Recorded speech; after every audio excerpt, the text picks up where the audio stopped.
ವೇದಿಕೆಯನ್ನು ನಿಜ ಅರ್ಥದಲ್ಲಿ ತೂಕಬದ್ಧಗೊಳಿಸಿರುವಂತಹ ನಾವೆಲ್ಲರೂ ಇದು ಸಾಂಘಿಕ ಪ್ರಯತ್ನ, ಇದು ಸಾಮೂಹಿಕ ಯತ್ನ ಅನ್ನೋದನ್ನ ಸಾರಿ ಸಾರಿ ಹೇಳ್ತಾ ಇದೆ. ಬೇರೆ ಬೇರೆ ಚಿತ್ರಗಳ ಅನೇಕ ನಾವೆಲ್ಲ ಭೇಟಿ ಆಗ್ತಲೇ ಇರ್ತೇವೆ. ಆದರೆ ಈ ಚಿತ್ರದ ವಿಶೇಷ ಏನು ಅಂತ ಹೇಳಿದ್ರೆ, ಇನ್ನೂ ಶೇಷ ಇವೆ ಅನೇಕ. ವಿಶೇಷದಲ್ಲಿ ಪದವಿಭಾಗ ಮಾಡಬಾರ್ದು ನಾವು, ಆದರೂ ಸಹ ಶೇಷ ಪದ್ಮ ಕುರಿತಾದಂತಹ ಅನೇಕ ಶೇಷ ಸಂಗತಿಗಳು ಉಳಿದಿವೆ. ಇದರಲ್ಲಿ ಇನ್ನು ಉಳಿಕೆ ಸಂಗತಿಗಳು ಹೆಚ್ಚಿವೆ. ಆದರೂ ಸಹ 2 ತಾಸಿನಲ್ಲಿ ವಿದುಷಿಯವರು ಹೇಳಿದ ಹಾಗೆ ಒಂದು ಚಿತ್ರ ಕಾವ್ಯವನ್ನಾಗಿ ಮಾಡಬೇಕು ಅಂತ ಹೇಳಿದಾಗ ಇದನ್ನ ಯಾಕೆ ನೋಡಬೇಕು ಅನ್ನೋದೊಂದು ಪ್ರಶ್ನೆ ಬಂದ್ಬಿಡುತ್ತೆ.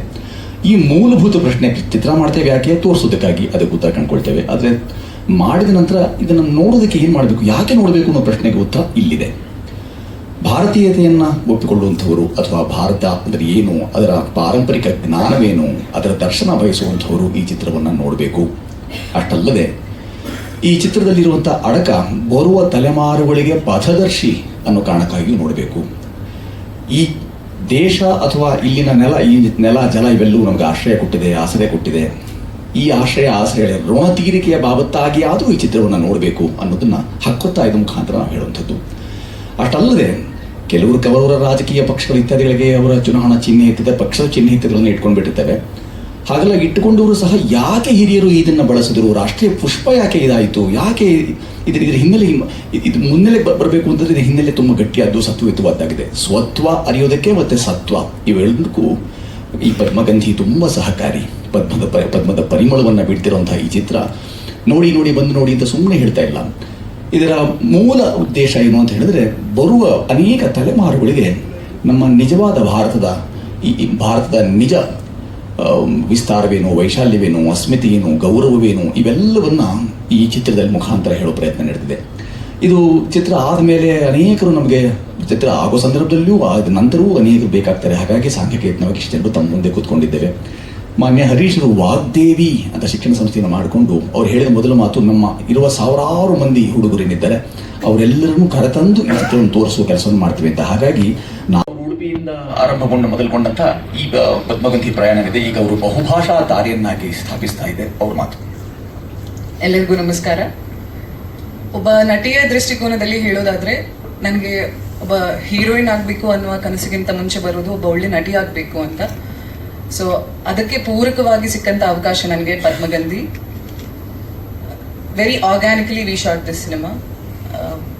ಫ್ರಮ್ ಡೇ 1 ಇಲ್ಲಿ ತನಕ ನನಗೆ ಪದ್ಮಗಂಧಿ ಅಂತ ಎಣಿಸ್ಕೊಂಡಾಗ ಶೂಟಿಂಗ್ ಅಲ್ಲಿ ಇರ್ಬೋದು, ಪ್ರತಿ ಸ್ಟೇಜಲ್ಲೂ ಕೂಡ it has a divine touch in this movie. ನಾನು ಬೇರೆ ಸಿನಿಮಾಗಳು, ಕಮರ್ಷಿಯಲ್ ಸಿನಿಮಾಗಳನ್ನ ಶೂಟಿಂಗ್ ಮಾಡುವಾಗ ಇರುವಂತಹ ಭಾವನೆ ಈ ಸಿನಿಮಾದಲ್ಲಿ ಆಕ್ಚುಲಿ ಇಲ್ಲ. This has a different level of divine touch, art. ನಾನು ಕಮರ್ಷಿಯಲ್ ಸಿನಿಮಾಗಳು, ನಾವು ಬೇರೆ ಸಿನಿಮಾಗಳು ಮಾಡುವಾಗ ಆಕ್ಟಿಂಗ್ ಏನು ಅನ್ಕೊಂಡಿರ್ತಿದ್ದೆ ಅಲ್ಲ, ನಾನು ಆಕ್ಚುಲಿ ಪದ್ಮಗಂಧಿ ಶೂಟಿಂಗ್ ಮೊದಲನೇ ದಿನ ಅರ್ಥ ಆಗಿದ್ದು ನನಗೆ ಆಕ್ಟಿಂಗ್ ಆಕ್ಚುಲಿ ಬರೋದಿಲ್ಲ ಅಂತ. ಇಲ್ಲಿಂದನೇ ನಾನು actually I really learned a lot of things from Padmagandhi. ಇಲ್ಲಿ ನಮ್ಮ ಸಿನಿಮಾ ತಂಡದಲ್ಲಿ ಕೆಲಸ ಮಾಡಿದಂಥ ಪ್ರತಿಯೊಬ್ಬರಿಂದಾನು ಕಲಿಯುವಂಥದ್ದು ತುಂಬಾನೇ ಇದೆ. ಅಂಡ್ ನಾನು ಕಳೆದ ಇದರಲ್ಲೂ ಹೇಳಿದ್ದೆ, ನಾವು ಕುಟುಂಬವಾಗಿ ಸಿನಿಮಾವನ್ನ ಮಾಡಿದ್ದೇವೆ. Padmagandhi needs to be reached world wide, it deserves to be reached world wide. ನಿಮ್ಮೆಲ್ಲರ ಸಹಕಾರ ಅದಕ್ಕೆ ತುಂಬಾ ತುಂಬಾ ಇಂಪಾರ್ಟೆಂಟ್ ಆಗುತ್ತೆ. ಇನ್ನೊಂದು very dream coming true moment ನನಗೆ ಈ ಸಿನಿಮಾ. ಫಸ್ಟ್ ನನಗೆ ಪದ್ಮಗಂಧಿ ಅನ್ನುವಂತಹ ಸಿನಿಮಾ ಕನ್ನಡ, ಸಂಸ್ಕೃತ, ಹಿಂದಿಯಲ್ಲಿ ಬರ್ತಾ ಇದೆ, ಅದಕ್ಕೆ ಆಡಿಷನ್ ನನಗೆ ಸಿಕ್ತು ಅನ್ನುವಾಗ I literally pray to every god, ನನಗೆ ಇದೊಂದು ಸಿನಿಮಾ ಸಿಕ್ಬಿಟ್ಲಿ, ನಾನು I want to do it ಅಂತ. ಬಿಕಾಸ್ ಸುಚೇಂದ್ರ ಪ್ರಸಾದ್ ಸರ್ ಜೊತೆ ಕೆಲಸ ಮಾಡಬೇಕು ಅನ್ನುವಂಥದ್ದು ನನಗೆ ಚೈಲ್ಡ್ಹುಡ್ ಇಂದ ಇದ್ದದ dream. It has come true in this. ಮತ್ತೆ ಲೀಲಾ ಮ್ಯಾಮ್ ಅವರ ನಿರ್ಮಾತ್ರದಲ್ಲಿ ನಾವು ಕೆಲಸ ಮಾಡಿರುವಂಥದ್ದು.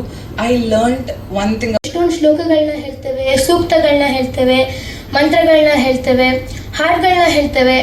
ಆ ಎಲ್ಲ ಸ್ತೋತ್ರ, ಶ್ಲೋಕ, ಹಾಡುಗಳಲ್ಲಿ ಎಷ್ಟೊಂದು ಕಡೆ ಪದ್ಮದ ಉಲ್ಲೇಖಗಳಿದೆ.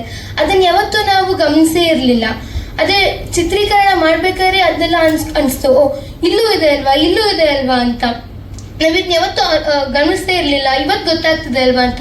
ಎಷ್ಟೊಂದು ಕಡೆ ಪದ್ಮದ ಉಲ್ಲೇಖವನ್ನ ನಾವು ಈ ಚಿತ್ರೀಕರಣ ಮೂಲಕ ತಿಳ್ಕೊಂಡ್ವಿ. ಪದ್ಮದ ಬಗ್ಗೆ ತುಂಬಾನೇ ಅನುಭವಗಳನ್ನ ಮತ್ತೆ ವಿಚಾರಗಳು, ಗೊತ್ತಿಲ್ಲದಿರುವಂತಹ ಎಷ್ಟೋ ವಿಚಾರಗಳನ್ನ ಈ ಚಿತ್ರೀಕರಣದ ಸಮಯದಲ್ಲಿ ತಿಳ್ಕೊಂಡ್ವಿ. ತುಂಬಾ ಖುಷಿ ಆಯ್ತು ನಮಗೆ. ಮತ್ತೆ ನನ್ನ ಗುರುಕುಲದ ನನ್ನ ಅಕ್ಕಂದಿರು, ತಂಗಿಯಂದಿರು ಅಥವಾ ಗುರುಕುಲದ ಶಿಕ್ಷಕರು ಎಲ್ಲರಿಗೂ ತುಂಬ ಒಳ್ಳೆಯ ಅನುಭವ ಇದು ನೀಡ್ತು.